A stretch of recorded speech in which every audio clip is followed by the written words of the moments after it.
أعوذ بالله من الشيطان الرجيم.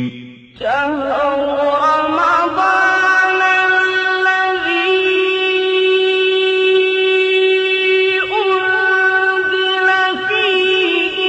القرآن هدى للناس وبينات من الهدى والفرقان.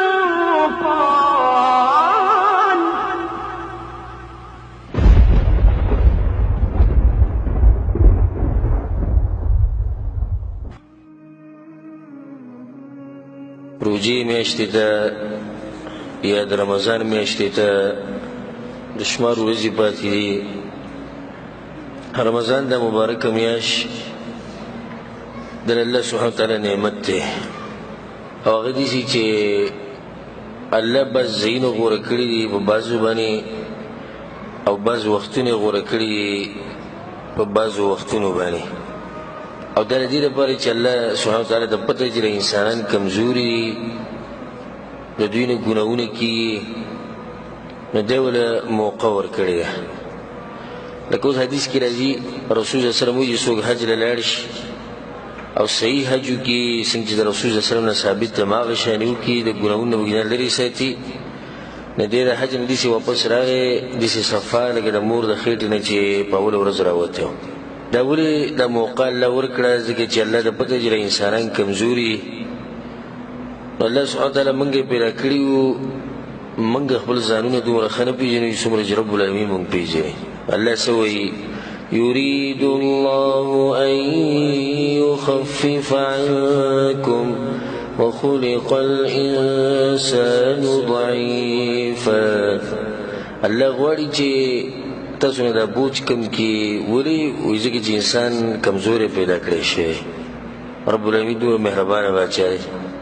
غواړي زموږ دا بوج کم شي، نو موږ له موقع راکړې. موقع یو موقع په هغې کې دا ده چې د رمضان د مبارکه میاشت موږ له راکړې ده، نو موږ ته وایي چې خپل کمی د ټول کال هغه کمی په دې کې پوره کړئ. تاسو به نورو میاشتو کې چې دی نه کمی زیاتې کړی دی،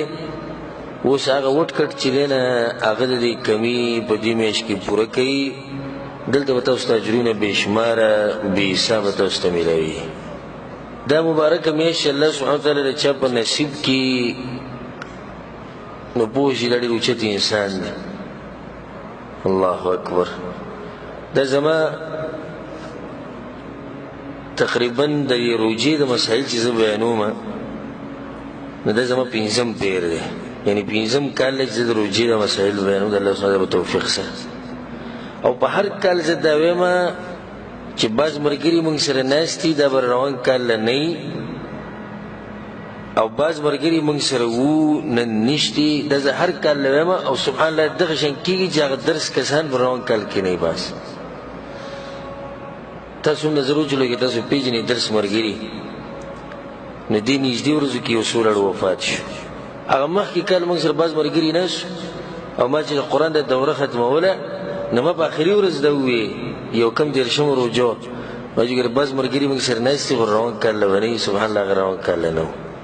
بیا چې دغه بله دوره ما ختموله، ما بیا وویې په آخره کې بعض ملګري ناست دي روان کال له به نه وي. ګورې نو اوس سبحان الله هغه ملګري روجې ته لږې ورځې پاتې دي، زموږ هم لا پته نه لري، خو د هغو په نسبت ورته موږ نږدې یو، نو هغوی د تورو خاورو کې پراته دي. الله اکبر. یو ورځ به داسې راشي دا کم سړی چې دا خبره کوي، یعنې زه دا خبره کوم برابر زه به پکې هم نه یم. نو تاسو چې زما دا خبرې اورئ، نو تاسو به پکې هم بیا نه یئ. اوچته موقع دی چې چاله رب العالمین د رمضان دا میاشت ورکړي. والله لازم که دې قبرونو والا خبرې کولی او موږ دې تپوس کړی، تاسو ته به ویلی چې دا څومره اوچته میاشت ده، او هغوی څومره خفه دي کم کمی چې د هغوی نه شوی ده په دې میاشت کې. ته یې تپوس که دا کېدی نه موږ به دې کړی وی چې د خلکو ته پته لګېدلی وی چې دا څنګه میاشت ده. خو زموږ دپاره هغه کافي دي کوم چې په قرآن او حدیث کې دې فضیلت راغلی، د هغې نه هوښیار سړي ته او مؤمن ته خبره واضحه ده. خو موږ دا خبره کوو چې په قبرونو کې اوس ډېر خلک پراته دي چې هغوی د حسرتونه کوي، ارمانونه کوي چې موږ ته دا میاشت نصیب شوی وی بل بیر. یو عجیبه حدیث به د دې موضوع باندې ووایم. امام احمد بن حنبل امام بیهقي راوړی طلحه بن عبید الله رضی الله عنه وی چې دوه کسان ورالو به رسول الله صلی الله علیه وسلم پسې د یوې قبیلې مرګري او دواړو یو ځای اسلام قبول کو بالکل یو ځای اسلام قبول کو نو په دې کې یو چې هغه د دې بل نه مخکې مړ شو په جهاد کې شهید شو یو مرګري چې مخکې لاړ خو په جهاد کې شهید شو دا دویم مرګري بیا څه وخت بعد مړ شو خو په خپله طلایي او بستره کې مړ شو نو طلحه رضی الله عنه چې ما خوب ولیدو په خوب کې مې دا ولیدو چې د دې بل کس د درجې دا کوم چې وروسته مړلی دا دغه شهید نه اوچتي نو دا ماته ډېر عجیبه ښکاره شو چې سړی د الله په لار کې وجلی شوی دی مړ شوی دی او یو سړی په خپله طلایي کې مړلی دې څنګه د هغه نه چې په درجو کې اوچت شو نو لاړم فلما اصبحت ذکرت ذلك للنبي صلی الله علیه وسلم وجي سهار شو ډایرکټ لاړم په رسول الله صلی الله علیه وسلم پسې هغه ته مې خبر وکړه چې یا رسول الله هغه دوه کسان راغلي وو او بیا به هغه یو شهید کړی شو هغه یو په خپله طلایي مړو بیا ما په خوب کې ولیدو دا دې په تعجب کې واچولم وی رسول الله ماته وی چې وی دغه وروستنی چې کوم مړلی الیس قد صام بعده رمضان دې دغه نه وروسته پاتې شوی نو روجې د رمضان د میاشتې روجې نیولي دي که نه وی ما ورته وی چې وی مونځ یې کړی دی که نه وی چې مونځ یې هم کړي وی رسول الله صلی الله علیه وسلم ماته وی چې فما بینهما ابعد ما بین السماء والارض نو په دې دواړو کې د ځمکې او د اسمان فرق دی ولې رسول الله صلی الله علیه وسلم وی د روجې میاشت مې نه راغلیس رمضان میاشت مې نه راغلیس سبحان الله چې به یو سړی باندې د رمضان د میاشتې راشي او راشي او راشي او دی به ښکلي عبادتونه وکړي چې دې به الله ګوره کم مقام ورکوي دغه کس چې کوم دی د وروسته چې مړلی دا یو کال ګوره د بل نه لیټ شوی روایت کې راځي چې یو کال وی واخر الاخر بعده سنه صرف یعنی د یو رمضان روجې د زیاتې نیولې نور خو هغه دواړه یو ځای اسلام قبول کړی خو د یو رمضان روجې ته د دویم زیاتې نیولې د هغې د لاسه الله سبحانه وتعالی دغه درجې د شهید نه اوچتې کړې نو چې یو سړی کلونه بې راشي او دا روجې بې راځي او دی به کې بندګي کوي د رب العالمین چې الله سبحانه وتعالی به دله کم مقام ورکوي دا دومره مبارکه میاشت چې الله سبحانه وتعالی چاته نصیب کړي الله سبحانه وتعالی دې موږ ته راورسوي او الله دې ورته موږ ورسوي اوس په کوم ورځې پاتې دي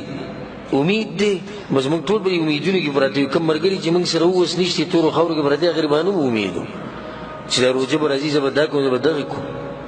د تېر شوي روژې کې څه کوتاهیانې تېر شوي وي نه که تپوس دې کړی چې ولې دې کوتاهي کړې ده وایي روان کال بله راځي که نه به یې کې وټ کټ وباسو روان کال روژه به راشي خو هغوی نشته کوتاهي قشم پاتې شو ځکه دا خبره زه کومه چې ته دا سوچ مه کوه چې روژه به راځي او که نه دا سوچونه مه کوه دا بعض کسان په دې سوچ کې پراته چې روژې د میاشت به راځي او که نه د روژې میاشت خو به راځي او راځي خو ته به یې او که نه د دې تپوس کوه دا کوم ملګري کوم خپل خپلوان چې زموږ نه تلي نو هغو به دې سوچ کوي چې روژه به کله راځي او څنګه به راځي او راځي او که نه دې سوچونه کوي خو کوم چې پکې هوښیارانو او پوه خلکو نو هغوی به دې ته سوچ کړی چې موږ به یو او که نه نه ګوره نشته روژه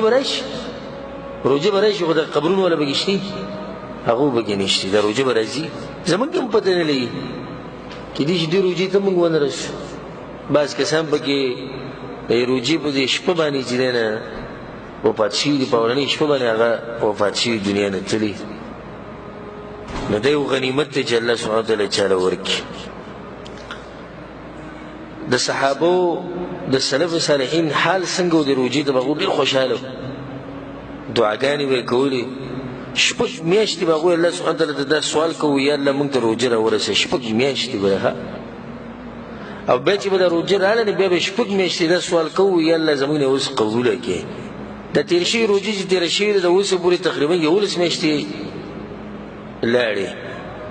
11 میاشتې ته رب العالمین ته نږدې شو یو خو دا کار وشو 11 میاشتې ستا عملنامه ډکه شوه دویم دا کار وشو